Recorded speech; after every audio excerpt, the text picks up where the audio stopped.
அது இன்னொரு வசனத்தை வாசிங்க. சங்கீதம் 30:5 வாசிங்க.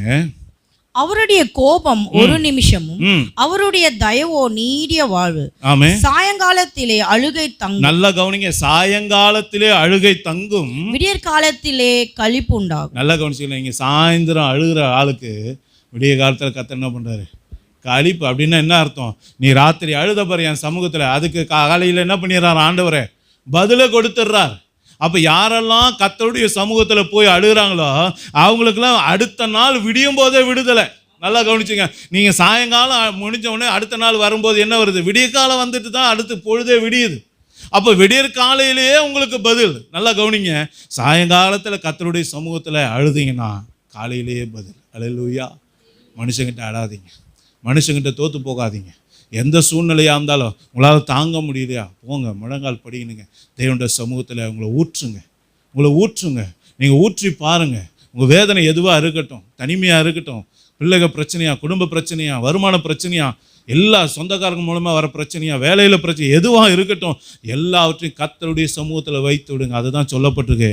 எல்லாவற்றையும் தேவனுடைய கரத்தில் தெரியப்படுத்துங்க. அப்போ எல்லா புத்திக்கும் மேலான தேவ சமாதானம் உங்கள் இருதயங்களை ஆழக்கடவுதுன்னு சொல்லப்பட்டிருக்கு. அல்லேலூயா. இன்னொரு வசனத்தை நம்ம வாசிப்போம் கடைசியா. எரேமியா 31:9 வாசிங்க. அழுகையோடும் விண்ணப்பங்களோடும் வருவார்கள், அவர்களை வழி நடத்துவேன். நல்லா கவனிச்சுக்கலாம். ஏசப்பா என்ன சொல்றாரு? என் பிள்ளைங்க என்கிட்ட வரும்போது அழுகையோட தான் வராங்க, கண்ணீரோட தான் வராங்க, ஆனால் நான் அவங்கள கைவிட்டுருவேன் அப்படியே சொன்னார். வழி நடத்துவேன். அப்புறம் என்ன சொல்றாரு? அவர்களை தண்ணீர் உள்ள நதிகள் அண்டைக்கு இடராத செம்மையான வழியிலே நடக்க பண்ணுவேன். நல்லா கவனிச்சிங்களா? உங்களுக்குன்னு எங்க தண்ணி இருக்கோ, நீங்க எதை தேடுறீங்களோ அது உங்களுக்கு எங்க கிடைக்குமோ அந்த இடத்துக்கு உங்களை அவர் என்ன பண்ணுவாராம்? இடராதபடிக்கு, நீ விழுந்துடாதபடிக்கு ஆண்டவர் உங்களை என்ன பண்ண போறாராம்? நடத்த போகிறார். அடுத்து வாசிங்க. இஸ்ரவேலுக்கு நான் பிதாவா இருக்கிறேன், எப்ராஹிம் என் சேஷ்ட புத்திரனா இருக்கிறான். ஆமா, நல்லா கவனிங்க. அருமையான தேவனுடைய பிள்ளைகளே, நீங்களும் நான் அவருக்கு ரொம்ப பிரியமா இருக்கிறதுனால அவர் சொல்றாரு, என்கிட்ட நீ வரும்போது கண்ணீரோடு இருக்கலாம், துக்கத்தோடு இருக்கலாம், ஆனா அவங்க துக்கம் சந்தோஷமா மாறும். அல்லேலூயா. கர்த்தருடைய சமூகத்தில் வர வரைக்கும் தாங்க துக்கம்.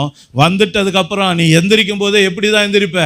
வசனம் சொல்லுது, அந்நாள் அதுக்கப்புறம் துக்கமுகமா இருந்தது இல்லை. ஏன்னா கர்த்தர் அந்த சத்தத்தை கேட்டாரு, உன் அழுகையின் சத்தத்தை கேட்டாரு, உன் கண்ணீரை அவர் பார்த்துட்டாரு.